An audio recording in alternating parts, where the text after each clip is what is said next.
What's up, guys? Elijah Shadler here. Welcome to episode 6 of the V3 Summit podcast. And if you're new to the podcast, my heart is to pour myself out into content that feeds your content with who you are and helps to empower you to serve others around you more effectively. Now, we're not always aware of the ability that we have to touch the lives of others and make an impact. But I'll guarantee you that you know what it's like to be touched by someone serving you with theirs. So think about someone who's made an impact in your life. That one teacher in high school, or that one random person on an airplane or in a restaurant, friend, family member, coworker who said or did that one thing one time, and you remember it to this day. You're thinking about it right now and know exactly who it was that touched your life. Their identity and how they touched you is burned into your memory. I'd love for you to put their name down in the comments, share what they did to impact your life. One, I love to honor them in public for the effect that they've had on you and to let them know how they touched your life. They might not even know. Regardless, if you don't want to put it down in the comments, seriously, reach out to them and let them know the impact that they've had on you. I personally found out 10, 12 years afterwards, but I helped to encourage a person through a period of depression and suicide once, and I had no idea. Now, I remember the conversation. It was super meaningful, and I enjoyed our time together, but I had no idea that what I had done helped to save their life until they told me years later. This is the kind of impact that we can have on the lives of others. We carry powerful resources to affect change in the lives of others. And this is what I'm talking about. At the end of engaging my content, I want you to be more content in who you are, more settled in your identity and empowered to engage the good works that you have to do. I like to think of fingerprints as topographical maps that we leave as calling cards of identity in the lives of others. On a topographical map, that little swirl in the middle of your fingerprint would represent a peak or a summit, and its context in your fingerprint means that it's unique to you. You're the only person in the whole world that has your fingerprints. That means that this peak, this summit that's in your fingerprint, it points to your talents, abilities that stand out in your life above all the range of other gifts and abilities in the people around you. It's the peak performance and summit of success in your life that rises above everyone else around you. No one else can touch the lives of the people around you and leave the calling card of your unique fingerprints in their life. It's absolutely awesome. I love this about our lives. Now here's the deal. I believe that Bozeman has a massive fingerprint to leave in the world. Now, if you look at the very center of the fingerprint on my business cards, you'll see the elevation of 4,793 feet, which is the elevation here in Bozeman. If you haven't noticed, there are tons of people coming here reporting that their lives have been so powerfully touched by Bozeman culture that they're willing to pull up stakes from where they're from to move here and be a part of our community. Now, that's incredible.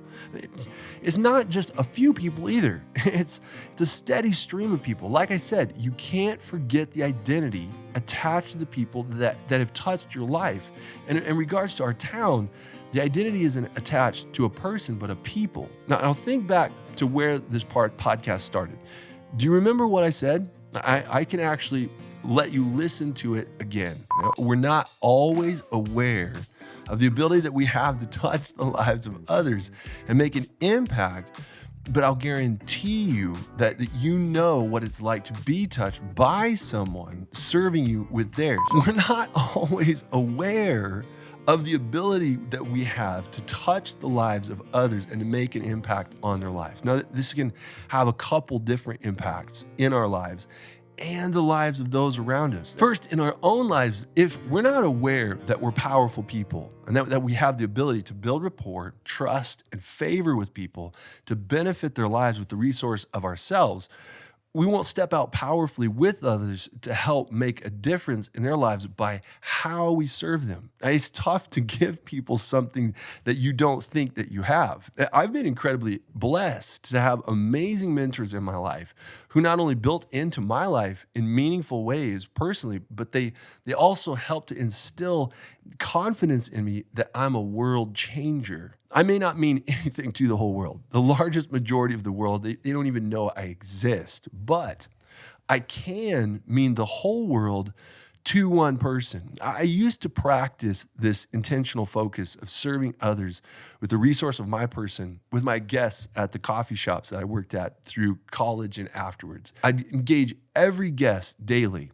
and ask how they were doing, truly, not just empty words of, sup, how you doing? What's up? What can I get for you? No, truly asking with a heart's intention and attention of how are you doing? I remember one guest in particular who was a county coroner, and after they had 2 vehicle-related fatalities over a 2-day period that they showed up to that involved people that they knew personally, just walked onto the scene and were like, oh my goodness, broke down emotionally and didn't know what to do. They were so desperate to connect with someone that they knew who would listen to them and care for them. They told themselves, if I can just get to Cold Smoke Coffee House, I know I can find someone who can help me. They rolled into the store super bad way and asked if we could talk. Absolutely. I remember my boss was standing right there. And when they came in, he said, just go. Take as long as you need. It's okay. I'll cover for you. Just go and help her. And when I asked her from day one, I wanted to know, how are you doing? I knew what I was doing and was intentionally asking because I know I have resources to give people to help their day to be better. I was greeting my guest day after day after day, giving them some extra coffee late at night as we're closing at the store at midnight. And they were heading out with EMTs and firefighters to work cases all night long, intentionally telling them how much I appreciated the specific service that they provide for our community and putting their lives on the line to protect ours and charting intentional pathways into contexts and situations that most of us run away from. And all of these everyday, meaningless touch points built into known, trusted value for connection that said, if you can make it to where I am, you'll find someone who'll reach out for you and help you. Not only was this my heart, it was also my community's heart. As soon as this gal showed up, my boss stepped in and said, yes, go. I've got your spot. You go help her. And if we're not aware that we're powerful people, that we're not going to reach out and touch people's lives in a confident way that builds this connection and rapport with people, we'll just hide behind social decorum and fire off empty words of, what's up? Not much, you too. And fail to exercise the peak performance and the summit of success in our person to elevate, to lift up, build up the lives of the people around us. Likewise, if we don't have a community that synergizes with us and says, I'll do what you're doing to free you up to go and do what I can't, it's not sustainable. And my boss, he didn't have the rapport and daily connection with her to be able to step into this moment and hold space. So he stepped into my role so that I could go serve in a way that he couldn't. It's so huge. It's crazy. All the stories that I have, just reaching out to people and asking them how they were doing. There was this little old lady who used to come into City Brew back in Billings when I was in college. And she'd bring in her little Jack Russell Terrier, have a cup of coffee, do some crossword puzzles. One day she rolls in crying and crying. Her little dog, he just died, and she didn't have the heart to be able to bury him. So she takes me out to her truck, and there he is, all wrapped up in a newspaper. Oh man, gotta be careful. Don't touch it. Oh man, makes me so emotional. I helped her bury her little companion behind her garage the next day. We chatted. She shared stories with me. We planted some flowers on his grave. Friends, it was so incredibly special. If you're not living with this kind of intentionality, serving others with the resource of your person, you're missing out on some of the most beautiful and meaningful connections that the world has to offer. Whew, I made it. That's the first impact. If you don't know what you carry in your person, then you can't give it away. And secondly, if you don't know what you carry and you're giving it away, you're not stewarding it well, you can really wind up hurting people. I told a couple stories about me helping people. Now throw myself under the bus and share how I hurt some people and screwed up by not stewarding what I have to give away well. At college, it was a huge season of growth for me. And one of the biggest growth areas in my life was in regards to healthy relationships with women. Now, I'd done a pretty good job of messing up my mind and heart as a younger man. I was fighting an uphill battle in regards to growing and maturing in how I interacted with women. As a result, which is not uncommon for guys with this in their lives, I was super insecure. I didn't have a lot of confidence. I had a very poor self-image. Now, here's the problem, though. I had a lot to give. As a result of compromised character as a younger man, I took extra steps to make sure that I was honoring to women. I was valuing them for who they were, listening to them, caring for them emotionally, just for them. If you've listened to any of my other podcasts, you may remember that I was a piano performance major and a bodybuilder. Now pair that together with being sensitive, actively listening to women, giving them emotional validation and support for no other reason than to help them to feel seen, known, loved, and appreciated. Probably can see where I'm going with this. I remember, oh man, my first friend who came to me, she poured her heart out, just crying and crying and crying, and asked if we could be in a relationship. And honestly, I was so confused. I told her I was so incredibly honored that she'd share her feelings with me and be that vulnerable, but that I didn't feel this way about her at all. Honestly, the only thing I felt, I was so confused. Why would she come to me and pour her heart out to me like this? We were just friends. I loved her deeply, yes, but I didn't want a romantic relationship with her like that. Like, why would she think that? It's because I wasn't aware of the ability that I carried to touch the lives of other people, and I wasn't stewarding it in a way that served them well. Women very often are accused of not stewarding their beauty well and causing men problems, right? Like, we're familiar with this dynamic in society, and we hear it all the time. Girl has an amazing figure, dresses very provocatively, flirts with all of her guy friends, touching them, hanging on them, and then is super confused with one of them comes on to her super strong and tries to kiss him. Like, oh, yuck. Oh, no. Why would you try to kiss me? Get away from me. We're just friends, right? Like, we're super familiar with this scenario and dynamic, and women are very often told to stop causing men problems. I don't agree with this at all. No one, man or woman, can make me have a problem. They aren't that powerful. I am a powerful person, and I'm responsible for my choices. But here's my question, though, for me, for men, as powerful people, responsible for stewarding the use of our freedom to make choices. Why aren't men confronted and told to stop causing women problems, right? Like, women get called into HR and confronted about inappropriate business attire and asked to change, written up for second offenses and given disciplinary action for a third offense. But what about guys that slide around the office with inappropriate emotional satire? Don't serve women well. It's just a question. It's because a lot of men are unaware of what they carry and how they affect the women in their lives. Just because you got it doesn't mean you should flaunt it. Like, be sensitive, be emotionally intelligent, be powerful, be an attractive man who addresses others in ways that accentuates your best features.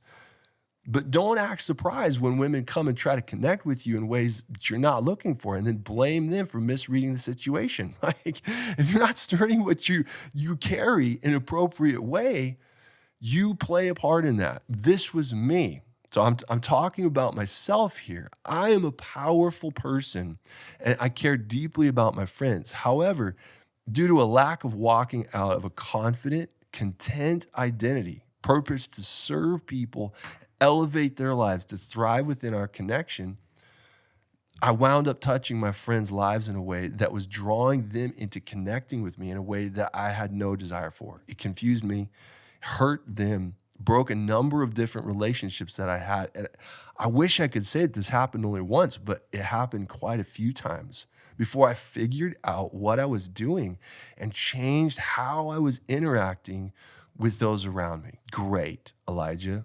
Thanks for that. What's your point?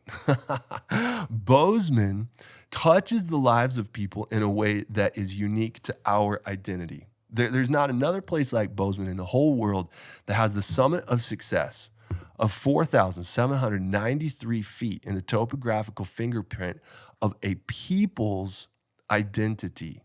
Personality is the unique expression of a person. Culture is the unique expression of a people. And Bozeman has a crazy powerful personality. When we consistently and intentionally reach out to people to touch their lives with what we have to give in small, meaningful ways, over and over and over and over, people eventually, they get to a point of crisis in their lives where they think to themselves, if I can just get to Bozeman, I know I'll find a people who will know how to serve me. And when done well, when done from a heart that wants to serve others with the resource of what we carry as Bozemanites, people show up to our town a bad way and community mobilizes, synergies. I step in to do what you're doing so that you're freed up to go and do what I can't. These are the most beautiful moments in life, friends, and it helps powerful people get back up on their feet, climbing trails full of trials towards summits of success in their peak performance. However, when we're not stewarding well what we do have to give, we're not in a place of confident assurance of what we have and why we're serving people, we find that people show up saying, we just want to be a part of your community. Is there any way that we can belong here? And we have no idea why they're here. I'm so confused. Why are all of these people showing up saying that they want to be a connected, intimate part of our community? I'm sorry that you packed up your entire house. You sold everything that you had and you moved here. I'm super honored that you like our town and think it's amazing, but I don't want that kind of relationship with you. In this situation, there's a lot of people who wind up getting hurt. It breaks relationship. It keeps happening over and over and over, and not just with a few people, thousands. Honest reflection in my life, I often find that my hidden motives have secret agendas.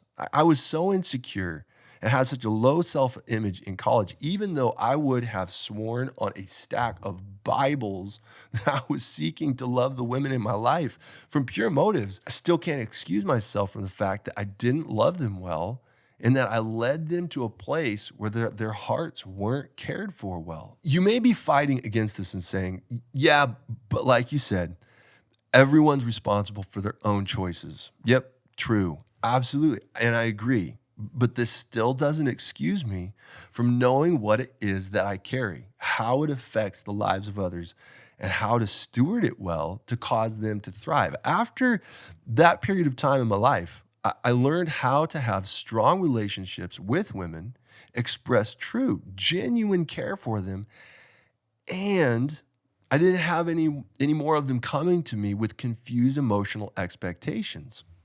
It's on me, and I accept full responsibility in the part that I played in it. Question: what is it that Bozeman carries that we touch the lives of those who come and visit our town with? How do we intentionally step into this as a community so that we're leaving powerful fingerprints of connection in the lives of others so that when their life is in a bad way, that they can know, if I can just get to Bozeman, I know I'll find a people who can and will want to help me. Remember, you know who the people are that have deeply touched your life and how. Because the calling card of their identity, it's in your life due to the touch points of their fingerprints in your life. The same is true of our town. That truly, when people show up, that they find a synergistic community that sacrificially prioritizes causing them to thrive. A detail that I forgot to tell you. The gal that came into Cold Smoke, who needed someone to connect with, my boss told me to stay on the clock, and he paid me during the time that I spent with her. I wasn't just connecting with her to get her to come back and spend more money in her store and give me bigger tips. I was intentionally connecting with this person day by day by day because I wanted them to know, if you ever have a trial that knocks you off of the trail towards your summit of thriving and success, come and find me, because I want to help you. And it worked. Here she was, crying in a moment of need, asking, can you help me? Question. Why is Bozeman so personable and friendly with people that come to our town to visit? Is it because we know the powerful resources that we carry as a community and we want to share our strength with the rest of the world? Are we intentionally connecting with people over and over and over as they visit, digging out the gold of who they are and complimenting it, nurturing it, and appreciating it so that they know, if I can just get to Bozeman, I'll find a people that will serve me. Consult your heart and your emotions to see what they're saying. As people, not if, as people are showing up to our town by the thousands, does your heart erupt and say, it worked? We intentionally serve these people over and over and over, and here they are. Yes, absolutely, I'll help you. Thank you for seeking me out. What are you discovering? Is this how your heart is responding to the people moving into our area? Other question, how do we not steward what we have to give towards others such that they're drawn here with a longing for belonging, only to be friend zoned and confused? Like, what hidden agendas may the secret motives of us touching the lives of those who visit here have that are serving to mislead people in their expectations for the kind of relationship that they can expect in our town? I'm not saying that we shouldn't be ourselves as Bozemanites. Just like I learned, I grew and matured in my person, and I still have very deep, intentional relationships with women and have learned to do so without leading them astray emotionally. I believe that we as a Bozeman community can have deep, meaningful impact in the lives of every person who moves through our region without building false expectation in them in how they can belong in our community. Now, take this with a grain of salt, maybe a couple pounds of salt, actually, because I'm one guy who's speaking into the identity of a people. I'm speaking to very large cultural factors, but even though Bozeman is growing like crazy, we're still a small town that carries a big heart. We're a unique place. We're passionate about our identity, who we are, and how people's involvement affects the atmosphere and culture of our community. Have you ever noticed that Baltimore isn't full of people passionate about the culture and identity of their city? That there's people who make podcasts speaking into the identity of their hometown. Shoot, let's pick a place closer to the target. I grew up just outside of Billings. Till I moved to Bozeman, I never heard one person, not once, ever say the culture and identity of Billings is just changing. It's not what it used to be anymore. It makes me so sad every day. I'm thinking about moving away. Never. I'm not throwing shade.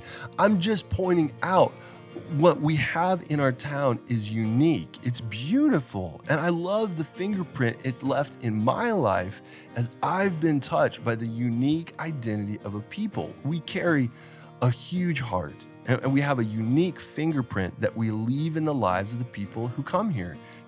Bozeman is innovative, pioneering, personal, and community-oriented. Every citizen carries an individual strength in their person that comes alive at deeper levels when called on to band together with the person next to them. Like each person is strong in their own right, but they becomes a force to be reckoned with in the earth when we band together. We have international impact and attraction with innovation, commerce, education, the arts. We have strong connection with nature and the outdoors with world-class climbing, hiking, skiing. We're the fly fishing capital of the world. There are others who would say that we're not the official fly fishing capital of the world, but they're free to be wrong if they want to. And there it is. Like if you laughed and you know that I'm being lighthearted, but deep down, no, for real, but seriously, we really are. You're tapping into the deep heart and culture of Bozeman. We carry such a playfully delighted enjoyment for our culture and community and one another. You can't tell a parent that they're wrong, that their child is the most delightful person on the face of the earth. You give them all of the proof, data in the world showing the official best child in the world and who they are. And maybe the whole world agrees. Hey, they're free to be wrong if they want to. The best children in the world, they live in my house and you can't dissuade me. Feel free, come on by my house and hang out with us. My kids will captivate your heart with their innocence. The same is true in Bozeman, my friends. Like, say what you want. We know it's true. And we wind up captivating people's hearts with the innocent, playful enjoyment of who we are together. People get caught up in it, and when it overflows to them, and they long to be in a place where they can live in this kind of convergence of pure flowing rivers of relationship every day. See what I did there? If you're familiar with the rivers in our area and you like fishing, you did. I'd love to hear your thoughts down below, friends. These are the things that run through my mind on the daily. I think about you all pretty much all the time and how I can help to serve to make every single person in my community thrive. I'm thinking a hangout in person might be delightfully amazing. Let me know down in the comments below if that tripped your switch. Presence is a function of proximity. And while I love reaching out to you here in these videos and podcasts, I love connecting in person even more. Love you, Bozeman. Thanks so much for listening. Do good, be well, and I'll see you in the next episode.